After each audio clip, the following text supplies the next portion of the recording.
রামচরণের game changer সিনেমাটি ভক্ত এবং দর্শকদের চরম হতাশা করেছে। এই রাজনৈতিক ড্রামাতে ৩ বছরেরও বেশি সময় ব্যয় করলেও এটি ভারতীয় সিনেমার সবচেয়ে বড় ফ্লপগুলির মধ্যে একটি। পরবর্তীতে রামচরণকে উপেন্দ্রা খ্যাত বুচিবাবু সানা পরিচালিত একটি ছবিতে দেখা যাবে, আপাতত RC-16 শিরোনামে। অনলাইনে গুজব ছড়িয়েছে এটি খেলাধুলাকে কেন্দ্র করে তৈরি হচ্ছে। রামচরণ এই ছবিতে ক্রীড়াবিদের চরিত্রে অভিনয় করবেন বলে জানা গেছে, যার একটি শক্তিশালী আবেগপূর্ণ গল্প থাকবে। তবে সিনেমাটি কোন ধরনের খেলাধুলা নিয়ে তৈরি হচ্ছে সেটা গোপন রাখা হয়েছে। বলিউড অভিনেত্রী জাহ্নবী কাপুর সিনেমাটিতে প্রধান মহিলা চরিত্রে অভিনয় করবেন। শিবরাজ কুমার জগপতি বাবু গুরুত্বপূর্ণ ভূমিকায় অভিনয় করবেন। মাইত্রী মুভি মেকার্স এই প্যান ইন্ডিয়ান সিনেমাটি প্রযোজনা করবে। নায়ক নিতিনের সিনেমা মুক্তি পায় না অনেকদিন হয়ে গেছে। এই অভিনেতাকে শেষ দেখা গিয়েছিল এক্সট্রা অর্ডিনারি ম্যান সিনেমাতে, যা 2023 সালের ডিসেম্বরে মুক্তি পায়। এই বছরে নিতিনের 2টি ছবি রবিনহুড এবং থাম্বাডু মুক্তি পাবে। সম্প্রতি রবিনহুডের নির্মাতারা ঘোষণা করেছেন যে সিনেমাটি 2025 সালের 28শে মার্চ থিয়েটারে মুক্তি পাবে। অন্যদিকে নিতিনের থাম্বাডুর কাজ সমাপ্তির কাছাকাছি।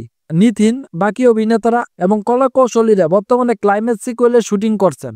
প্রাক্তন নায়িকা লায়লাকে থাম্বাডুতে একটি বিশেষ ভূমিকায় দেখা যাবে। সিনেমাটি পরিচালনা করছেন MCA এবং বেনু শ্রীরাম।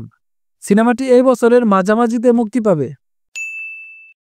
2024 সালের নভেম্বরে আনুষ্ঠানিকভাবে ঘোষণা করা হয়েছিল অভিনেতা নাগা চৈতন্য এবং পরিচালক কার্তিক বার্মা ডান্ডু একটি প্যান ইন্ডিয়ান রহস্যময় থ্রিলারের জন্য হাত মিলিয়েছেন, যার নাম আপাতত NC-24।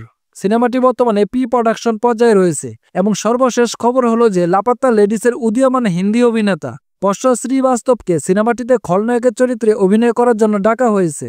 শীঘ্রই একটি আনুষ্ঠানিক ঘোষণা প্রকাশিত হবে। মীনাক্ষী চৌধুরী এই ছবিতে নাগা চৈতন্যের নায়িকা হিসেবে অভিনয় করতে পারেন এবং সিনেমাটিতে সঙ্গীত রচনা করছেন আজনীশ লোকনাথ। গোপীচাঁদ মালিনেনি বালাকৃষ্ণ অভিনেতা বীরাসিমা রেড্ডি দিয়ে একটি বিশাল হিট সিনেমা করেছিলেন। তিনি এখন সানি দেওলের জাত নামে অ্যাকশন ড্রামা সিনেমাটি পরিচালনা করছেন।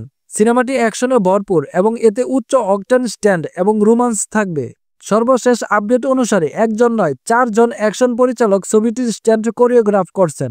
এই অ্যাকশন পরিচালকদের মধ্যে রয়েছেন অনল আরাসু, রাম লক্ষণ, নাগা ভেটকর এবং পিটার হেইন। তারা সকলেই সানি দেওল অভিনীত এই সিনেমার জন্য তীব্র লড়াইয়ের দৃশ্য এবং বিস্তৃত অ্যাকশন দৃশ্যে কাজ করছেন।